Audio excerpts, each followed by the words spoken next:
Have you been wondering where your favorite podcast is?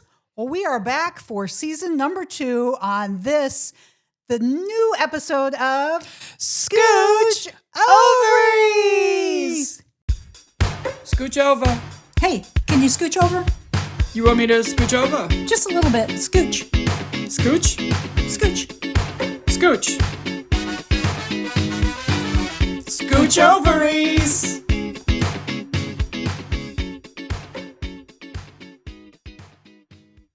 See, I thought you were talking about Good Hang with Amy Poehler because that is my favorite podcast. Oh my gosh, that podcast is it's the light of my Tuesday mornings. Yeah. That's really what it is. It is. Yeah. Did you want to tell him anything? Yes, I would. So you might be saying like, oh gosh, I am so curious what happened to Scooch Ovaries. Well, we took a break, and we took a break for a lot of reasons, which we're going to get into.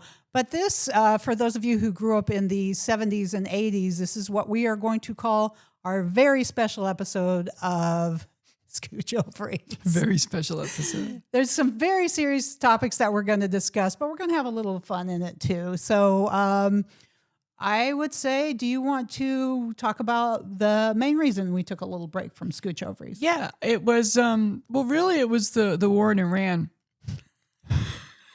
That's why we took a break June of 2025.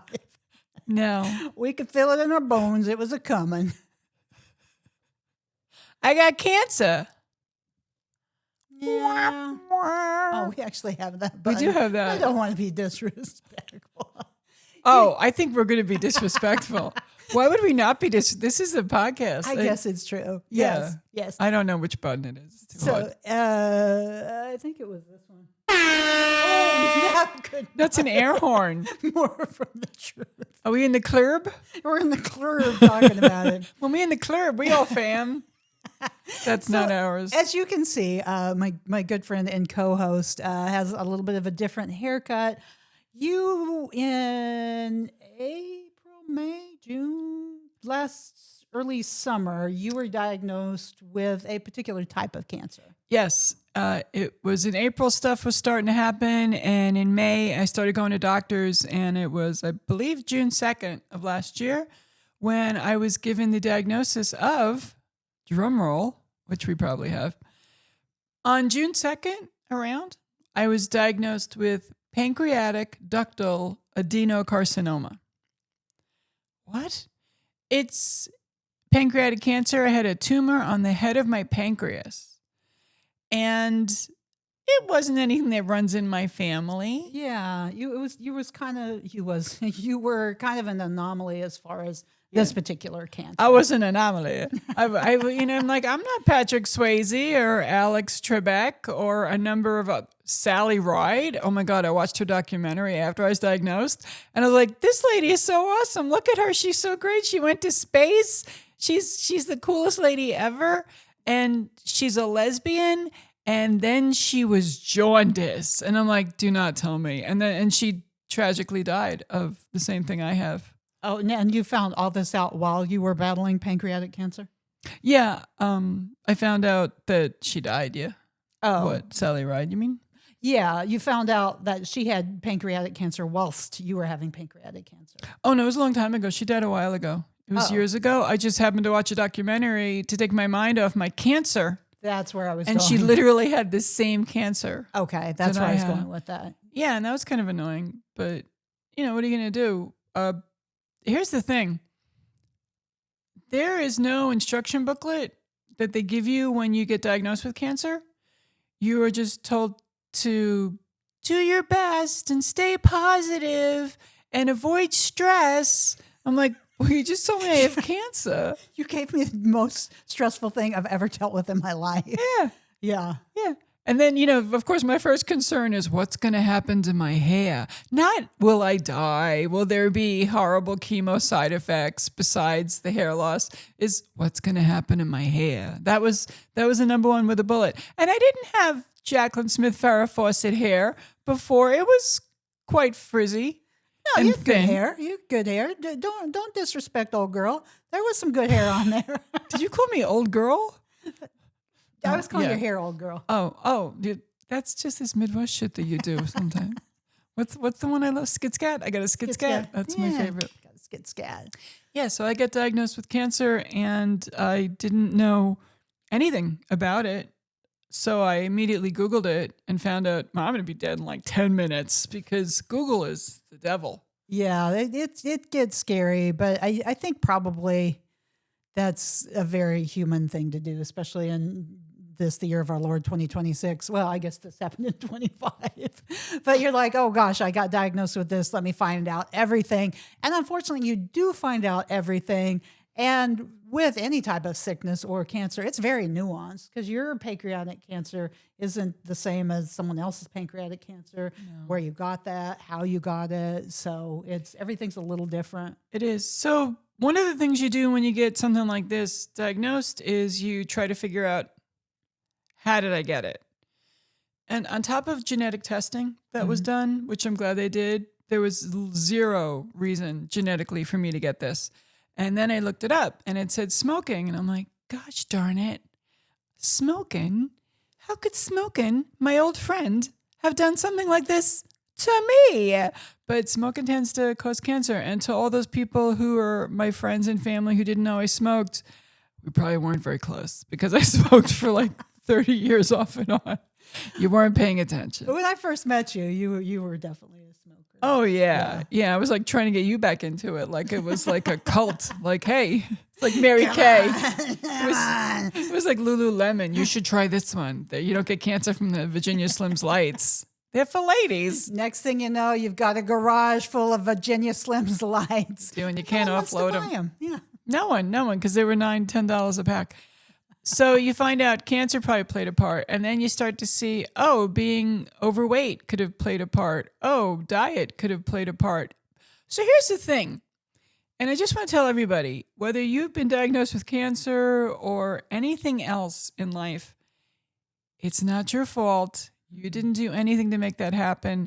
A million things had to happen in your body in the exact order for you to get this particular thing that happened to you. And when the person told me that, one of the Moffitt staff, we'll get to Moffitt in a moment, one of the Moffitt staff told me that at one point, I felt so much better because I really felt that I was the reason I got it. Like I was being punished because I did something bad. Oh, I think that's the Catholic in you. And plus, and I know this is so much easier to say, sometimes people try to dig and say, like, this bad thing happens. Why did it happen? But at that point, you need to, and I know it's very hard, but you needed to really be in the present and be like, regardless of why it happened, here I am, and we just got to look to the future and got to deal with what we're dealing with, like one day at a time. So and you did a great job with it. Well, thank you. Yeah, you did a really good job. I kind of improv'd it, a yes ended, if you will. Okay, cancer. You and I are riding in a bike in the Mojave Desert. Let's go. You're a podiatrist. And it's Thursday. Yeah. Like, what? And scene. Ooh, pancreatic cancer. I sure am hungry. Why are we in the desert? See, we weren't really. I took a whole class on improv, and you've been doing improv forever, I feel like, the whole time. When you do those Ed Shed shows, that's a lot of improv, isn't it? Ed Shed is not improv, it's sketch comedy, but that's okay. I'm sorry. Your That's name okay. again? Everyone thinks it is. And if I could just take a little Ed Shed break, sorry. there's this grown man, his name's Mike, and he does this thing called Punchy the Punchline Comic, and it's this giant head, and he puts this giant head on. So he's a man, and you can only see him from like the chest down because he's got this like paper mache head. Wow. And I found out, like, friends of friends were like, Robin's so funny when she's Punchy the Punchline Comic. And I'm like, that is a man. Like, I know you can't see the head, but... They thought it was you. Yeah. That's fantastic. Yeah. So Ed Shed is going strong. We are not improv. We are sketch comedy. I do apologize. I stand corrected. Yeah, that's okay. Humbled and corrected every once in a while. I knew that. Yeah, I don't know why I thought that. No, it's good. No. That happens quite often. I hope that wasn't like an insult.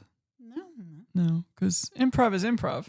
And sketch comedy is sketch comedy, which Ed Shed is at a venue near you. Is there a website they can go to check out the shows coming up? No, probably just go to Facebook. And look at Ed Shed, because he also has art, doesn't he? Well, Ed of Ed Shed does, but he doesn't put his art in Ed Shed. He just puts his art on his like individual page. Shout out to Ed Durkovich. He's a multifaceted fella. He is. He's got a lot going on. Yeah, he's good people. He's talented and kind. He's a kind man. Yeah, he is. I like that about him. He was always kind to me. So, cancer. Let's not get lost in the reason we're here Ed. today. He's like, everyone's like texting me about cancer. Sorry, Ed. Because 4 people are going to watch this, and they're all going to text Ed because they're magically going to have his cell number. Yeah. Dearest Ed. Dearest Ed. I was watching those ladies about that cancer. Yeah. What can you tell me about it? Also, your auto warranty is up. Let's discuss. And you have not paid your traffic violations. No, you're good. That was fine. We're going to go back a little bit in time. About a year and a half ago, let's say Christmas 2024, before and after that and around that time, I noticed that the inflammation I had felt in my body over a long period of time, joint achiness, swollen ankles, just feeling crappy when I stood up. It took a second to walk because my legs hurt. I guess that went on for a couple of years, actually. It wasn't just Christmas. It was a few years of that. So the inflammation was going away. Mm-hmm. And I could get up and walk, and I felt better. And then I noticed I was losing some weight. And I thought, this is great because I'm not really trying. I wonder what happened. And people say, oh, you look great. You're losing weight. And I say, not really doing anything different. Not sure why. And then I had some unusual stuff going on in the bathroom. Now, if you're a squeamish type, turn the volume up because I'm going to upset you right now. Invite all your friends into the room. Yeah. When I went to the bathroom, my urine was a darker color. Yeah. And I probably wasn't hydrating enough, but it was still too dark for that. Yeah. And my poop was gray and sometimes white. Yeah, so maybe look out for that if just you're having bathroom issues in the general toilet facility. Turlet. There's an R in turlet. I like that. And then I got itchy all over for several weeks. And no rash or anything. You itched and there was no rash involved. There was no rash. There was no bug bite anywhere. I checked the places I could see. There's places I can't see on this body when I look around, but I have mirrors. And I checked. There were no bug bites, no reason for itchiness, no allergic reaction to a particular food, because I know what I can eat and can't eat, and I know what happens when I do. I break out like a 15-year-old boy when I eat something I shouldn't. I like chocolate, which makes me happy. What are you going to do? Chocolate makes everyone happy. It's wonderful. It's got stuff in it that makes you happy. So I was itchy, and it was an unbearable itch, especially at night. And people said, is it just your arms and legs? I'm like, it's every square fucking inch of my body. It was everywhere. Gosh. And I would just scratch till I broke the skin. Oh, man. Yeah, and I was not supposed to be doing that, but it was something that would make it feel better. And like when the bottom of your feet are itchy, and you find a carpet and you just rub your feet on it, that feeling, I couldn't keep the feeling because it wasn't, even if I'd scratch it, it didn't feel better. I took my concerns to my general practitioner. And if we could just take a moment to acknowledge one Dr. Anthony Lyon at the Marathon Health Clinic for the Tony city of... Lyon! Woo, woo, woo! So not a Tony to me. I'm sorry. It's Dr. Lyon. But thanks for playing. That was cool. But he listened. You may have heard of this thing. It's like the chupacabra, a doctor that listens. Mm-hmm. He's out there. She's out there. There's a few of them. He listened and he said, oh, no, I don't like any of this. Let's do some blood tests. And we did. And my liver numbers were very high and not good. My thyroid was fine, but my liver numbers were bad. He said, okay, let's get a CAT scan. So at this point, I'm starting to Google and I'm like, well, I've got pancreatic cancer or a fatty liver. I've already decided that's what I had. But, you can't jump to conclusions. You got to wait till all the results are in. Yeah. Then I had an MRI, and the MRI showed some stuff that he was able to see with the CAT scan and the blood test results. But as a general practitioner, it's not appropriate for him to diagnose a cancer of the GI system. He really wanted a GI doctor to specifically do that. So he said, okay, next steps. I know you Google it and you're starting to get nervous. We're going to pray about it. He didn't say we're going to pray about it. As I left that day, the nurse said, we're praying for you. And I was like, what? And I know she meant well, but that's probably was very scary to hear. We're praying for you, Mia. I'm like, oh. I was like, my poop will darken up. So I called my doctor group, IMG, which ironically is not IMG, the athletic group. Yeah, it's Intercoastal Medical Group. It's a different thing. I called them and said, hey, I need a GI appointment. They said, great. How's June? I said, I'll be dead. So I hung up the phone. And then I Googled Moffitt because, billboards and you hear of it and you see stuff. And I was like, one of these Mayo Clinic places has got to be here. I think it's Moffitt. So I Google it and I'm like, Tampa, hello. Yeah. So I do that and I put a email message thingy where you go on their website and say, hey, I've got this, this, and this. It's definitely something going on because my doctor could see that there was a tumor. Oh, gosh. And I think it was called a lesion at that point. I think we were using the word lesion. You were, because I think for the longest time, I was like, oh, you've got a lesion and it's pretty serious, but it's not like cancer. And you're like, yeah, no, it 100% is. Like, I didn't understand the wording. We probably had 4 conversations before I realized you were trying to tell me it was cancer. Because I kept hearing lesions, so I was like, yeah, I guess you got a scratch down there? I didn't know. Oh, I didn't either. I wanted them to change the wording because if you say tumor, we understand what it means. If you say growth, we understand what it means. You say lesion, I'm watching Philadelphia with Tom Hanks, and I'm seeing like the little what? That's what I was thinking, like a cut, like a lesion. See, that's a lesion. Then there's the American Legion, where you do comedy shows, and they always do great because it's nostalgia. Sure, I've never bombed at an American Legion. Oh, I should try an American Legion. I would probably do better. Legion. I hear the difference now. It's subtle. So there was something there, and I was able to contact Moffitt and share with them that my blood test numbers are crazy. I got a CAT scan and an MRI. They are attached, and my doctor said there's definitely a lesion or a tumor or something there, and I don't know what it is, if it's benign or cancer or what. And everyone in my circle, my very, very big circle that I didn't realize was as big as it is, my village is if I may say, legion. Legion? Legion. Oh, legion. You have a legion of friends in your village because of your lesion. I do. I reached out and said, hey, I got something. And they called me the next morning and said, what's happening now? I said, well, I'd like to get on the list and see if you guys could look over these results and see if you want to do some more tests and we could figure out what's going on here. Because I think I got something worth talking about and I can't get a GI appointment locally. And I'd rather just come right to you guys. Because this is Moffitt. This is Moffitt. Yeah. This is the girl in Moffitt. And she says, okay. I said, do you guys admit people or start dealing with people before they know it's cancer? She's like, yeah, you qualify. You have a lesion. We could call her the lesion liaison. Why can't I say that word? And then she said, go get your insurance card. I said, okay. And I got my insurance card and I told her I have Blue Cross Blue Shield. She said, do you see a picture of a little suitcase? I said, I do. She said, does it say HMO or PPO? I said, it says PPO. Oh. She said, you're good. Hold for a moment. Yeah. She came back and she gave me a patient number and an appointment. Wow. On a Saturday morning. Oh, wow. And then I had the appointment, I believe that was June 9th was my appointment. And that's when I had a Zoom meeting with the nurse/PA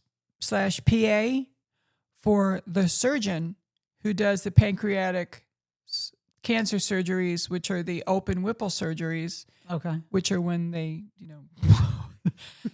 we'll get to that. Yeah, that's coming later. The surgery is done by this particular doctor, and his name is Dr. Malafa, and his PA nurse lady, her name is Jill. She did a Zoom with me, and she basically collected the information, took my story down, took my test down, scheduled a CAT scan, scheduled a blood test, and then got me kind of into the thing. And then she called me, I want to say a couple weeks later, and said, hey, so we're all set. Your surgery is going to be July 16th. I said, what now? She said, yeah, your surgery's scheduled July 16th, so we'll do a couple more tests, and then we'll see how it goes, because it looks like you're ready to go. I did skip a step here, sorry. There was one doctor in between. After the CAT scan and after the MRI, they did an endoscope. Oh, okay. This Where was they go down. fascinating. They went down my throat, literally went into my stomach. Is this too gross? Oh no! Okay. What was I grimacing? The face. Sorry. Into my stomach. And here's your stomach. And here's your pancreas over here. So they go with the needle, they go through and they do a little needle aspiration and they grab a little bit of the tumor. Mm-hmm. They take a look at, no, they didn't. Did they take a piece of tissue at this point? I got papers like this and one day I'll get it all straight and in order and everything. But I think they took a piece of sample. They did. And then he looked at it and he could see it. And that doctor was from Manhattan and he had black scrubs on. And I thought, I like this guy. Yeah. He's wearing black in a hospital. It was so slimming. We couldn't even believe it. He was fantastic. And he was from New York. He was from Manhattan, literally. And Catherine was there with me that day when I had that scope. So, of course, it's, it's the three New Yorkers talking, which was fantastic.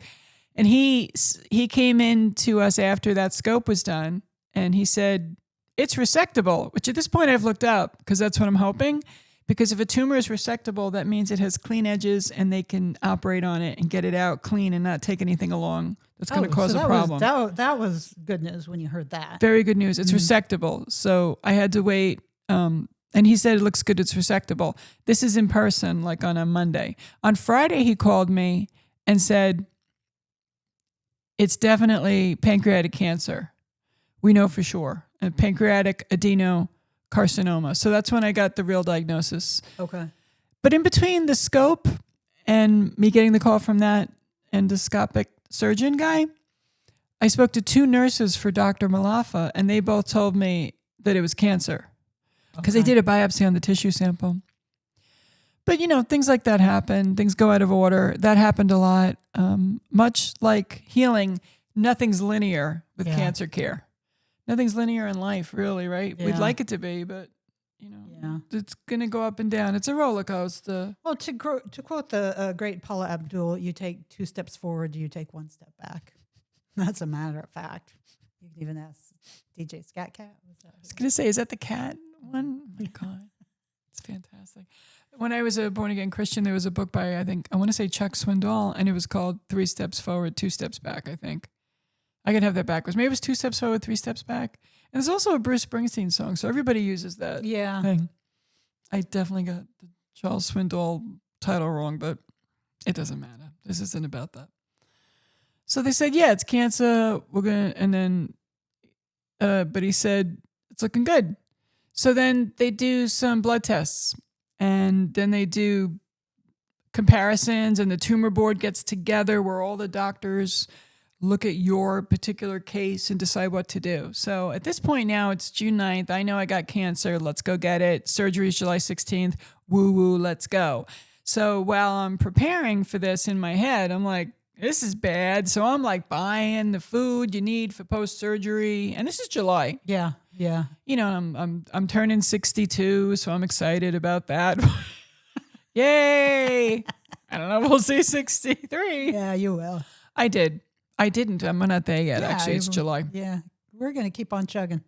And then they said, come in for a blood test the week before so we can get you pre-surgery stuff. And they did. And they said, oh, we just looked at the CAT scan and the PET scan. They did a PET scan and the CAT scan and the blood test results and said, turns out your tumor is, the word they used was abutted. So there's a SMV. I'm sorry, everybody. I don't have all the medical shit straight in my head, but it's an SMV, which isn't like a kind of Honda that's like a hybrid of an SUV and a sedan. It gets 45 miles to the gallon. And you can plug it in anywhere. Don't worry if it's your house or not. Just fucking plug it in because it's an SMV. And you can fit all your groceries. Stop. So the SMV, here's the vein, right? Here's the vein. Mm-hmm. And my tumor fella, which we were calling the bouncer, we'll get to that. He is less than 180 degrees abutting the vein. I'm like, well, that means he's hugging it halfway. Yeah, that's a pretty major vein too. Yeah, so they said, so we can't do that because we're going to rip that vein open and we don't want that. So we're going to do chemo. And I'm like, surgery's canceled? Surgery's canceled. We're going to do 8 rounds of chemo every 2 weeks. I then begin doing chemo, which is super fun. because they give you steroids and 3 or 4 other medications that are prophylactics, so you don't feel shitty. You feel fine. You got an allergy medicine, you got vitamins, folate, and all the stuff they're giving you, and they're hydrating you. Yeah. And then they're giving you this stuff that'll just, if it was in a Virginia Slim, it would be delicious, but it's not. It was called Fulvorinox, and it was oxaliplatin, irinotecan, and another medication, which is a very long name, but its abbreviation is 5FU, which I always enjoyed. And then they give you like a bag of vitamin B12 with folic acid. It's like that's to stabilize everything. And then if you have any trouble, they give you a little atropine. So I heard atropine, and I thought back on my ER watching days, I'm like, I don't want atropine. That's when you're bradycardia and your heart rate's too low, and they give you atropine to bring you back. And because that's why you shouldn't watch medical shows. It's like Googling your diagnosis. Yeah. So, and that made me feel horrible because my chest hurt for 3 days after when they gave me that. So I didn't enjoy that. And then my blood test numbers went bad. My liver got bad again, and then I got anemia, and then I was autoimmune, like in a bad way. My white count went down. I did skip a step though. One of the reasons why we were able to diagnose this was I'm going to go back to the itchiness. That is a sign that your bile duct is completely blocked. Okay. My bile duct was 99% like shut down. You know, like when people say the widowmaker with a heart vein. Yeah. This was like, my bile duct was like that. Well, I don't want to skip ahead, but that was what put you in the hospital. It was. One And before you even went into. Before chemo. You see how I skipped the steps? There's something that you have after chemo that's called chemo brain. That's why I forget everything and I go out of order all the time. And you can blame everything on chemo brain. I'm like, you cut me off in traffic. Chemo brain. Like, that was the last slice of pizza. Chemo brain. Don't worry, I'll get diarrhea later. I will pay the price, my friend. There will be retribution. So when they saw that the bile duct was really bad, that was why I wasn't having the first chemo. They said, no, your numbers, this was great. That's right. I had a blood test on a Thursday morning. I think I went back to work that morning. I got to the office. I downloaded the blood test results. My cell phone rang while I was looking at the results with my coworkers, because we all analyze my shit as a group. You know, like we got our own tumor board going on. It's the accounting department. And we're all sitting there, and the phone rings and says, hey, so you're not coming for chemo tomorrow. You're going to come in right now because we need to put a stent in because your bile duct is blocked and we need to open that up, or you're going to go sepsis and your liver's going to shut down. I said, well, let's avoid that. Yeah. That sounds like a bad idea. So I came home, took a shower, and Sarah, my friend Sarah, drove me up, and then Catherine met us there. Yeah, I remember Catherine calling me, and she was like, Mary's going to have emergency surgery for a stent. And I kept thinking, oh, my heart? Her heart. Oh, no. And then I think Catherine called me, and she goes, no. She goes, stents can be for other things. See, I am like, I don't know anything about anything. And so then Catherine explained to me that it was the liver, and that's who I had the conversation with. I don't know anything about anything, but I got the confidence to think I do. That's the only difference. I know nothing about nothing. You know a lot of stuff. Don't kid yourself. You've learned as the years have gone by.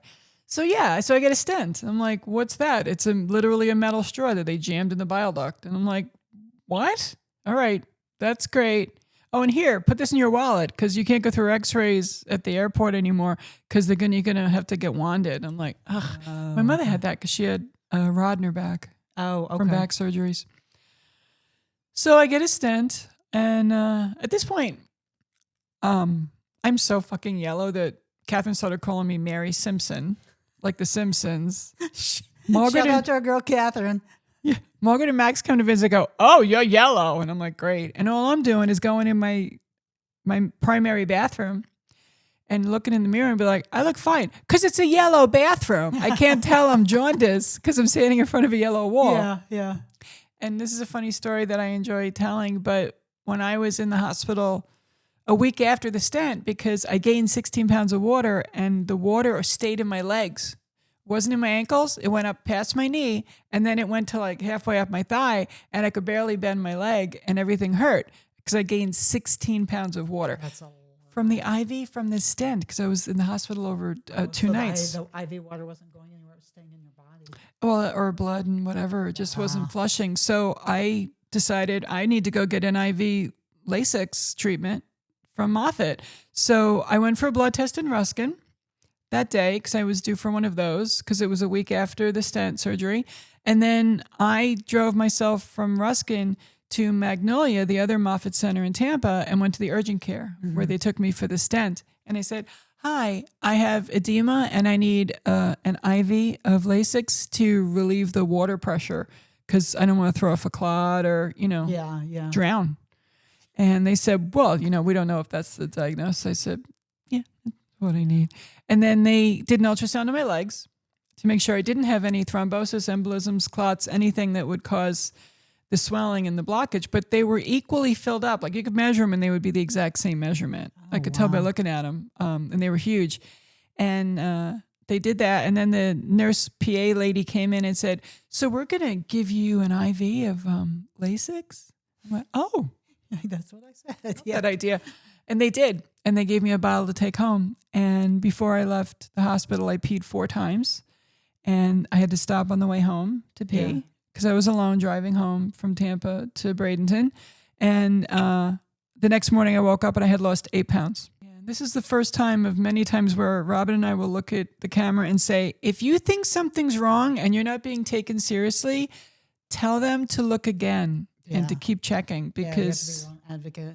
Yeah, and get as much detail as you can to them and don't diminish your symptoms. Don't play them down. Women are barely listened to. And when you have something like this, you literally could die. And that is it for this episode of Scooch Ovaries. Come back next week for part 2. Scooch, scooch, scooch. Scooch Ovaries!